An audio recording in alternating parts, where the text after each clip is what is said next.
This chart is stunning in its implications. Everyone who puts money into a certificate of deposit or money market account wants the highest interest rate possible, and the same applies to yield-hungry bond investors. Generally, the bonds which offer the highest yields are offered by companies with the highest credit risk. These higher yields from so-called junk bonds compensate investors for taking on that risk. During scary financial times, the difference or spread between safe government bonds and junk bonds can be quite wide. When investors are complacent, they may be willing to buy junk bonds which yield just a little more than government bonds. For example, back in February 2007, fears about financial markets were nearly non-existent. Relatively few investors were worried about companies with high credit risk defaulting on their debt.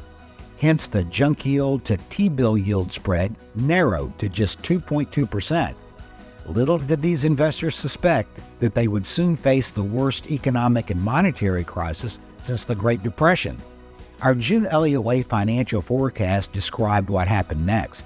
Near the end of the crisis, the spread had skyrocketed by a full 10 times to 22.9% as corporate defaults shot higher and investors panicked into any asset that was perceived to offer safety.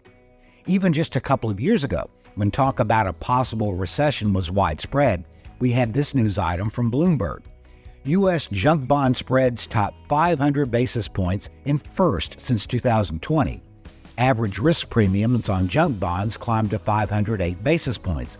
Borrowers are paying up on new deals as recession fears rise. However, complacency has returned in a big way here in mid-2024. Let's return to the June Elliott Wave financial forecast with this chart and commentary. This chart is stunning in its implications.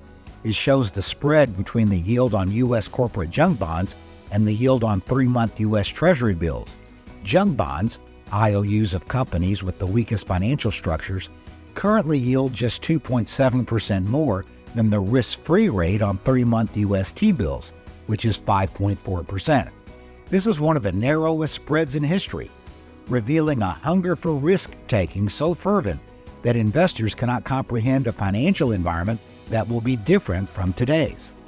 Yet we know that the financial environment can change in relatively short order, as was mentioned with the 2007-2009 financial crisis. As you may recall, that crisis was not only unexpected, it unfolded rapidly. We want to give you the complete story of what we anticipate next for bonds, stocks, gold, silver, the U.S. dollar, and the U.S. economy. Check out what you get with our financial forecast service by following the link below this video.